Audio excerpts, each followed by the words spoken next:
Mais comment ça, vous êtes dans un pays musulman et vous voulez pas que les meufs, elles se baignent en burkini et en hijab? Mais comment ça, en fait? Story time. Donc là, juste pour vous montrer, je suis à la résidence et on est à la piscine. Les enfants sont en train de jouer, etc. Il y a un couple d'Allemands que j'avais déjà vu hier qui m'attait quand même assez fortement de travers. Anyway. Et là, ce matin, en fait, dès qu'on est arrivé à la piscine, il y avait des meufs en burkini et avec le hijab qui se baignaient. Vous auriez vu le comportement de l'Allemand, mais j'avais envie de dire, mais frérot, t'es pas content, retourne à Berlin en fait. Enfin, je comprends pas en fait. Là, on est chez nous en fait.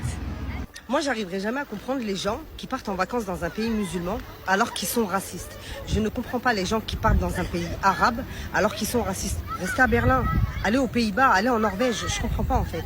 Qu'est-ce que vous vous attendez à voir dans un pays musulman? Des femmes en hijab et avec des djellabas. Et si vous n'êtes pas content, restez chez vous. C'est ça que vous nous dites, non? Alors restez chez vous et venez pas chez nous en fait. Ah bah elle a tout dit, hein. Elle a tout dit. En fait, vous avez des gens, ça me rappelle, mais tu vois, on parle là des musulmans et du voile, etc. Mais ça me rappelle quand je vivais en Espagne, parce que j'ai vécu 6 ans, en fait, dans un des endroits les plus touristiques d'Espagne, près de Valence.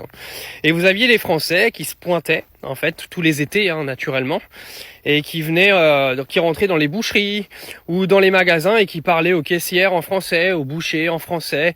Et ils étaient pas contents, en fait, parce que le boucher leur parlait en espagnol. Mais franchement, c'était incroyable. Je vous jure que c'était une dinguerie. Et les mecs, ils venaient, ils parlaient à des Espagnols en français et ils avaient le somme parce que le mec ne les comprenait pas. Ça, c'était assez extraordinaire. J'ai vécu ça. Et j'ai perdu toute foi en l'humanité derrière. Parce qu'en fait, tu te barres dans des pays étrangers, tu veux imposer ton savoir-vivre, tu veux imposer en fait tes lois. Et c'est bizarre parce que quand je dis ça, vous avez déjà réfléchi, hein. Il y en a beaucoup qui ont déjà dit, bah ouais, mais c'est ce que les musulmans ils viennent faire en France. Enfin, c'est ce que vous dites, quoi. Et au final, quand vous allez dans les pays d'à côté, vous faites la même. C'est quand même drôle, hein, la vie. Hein.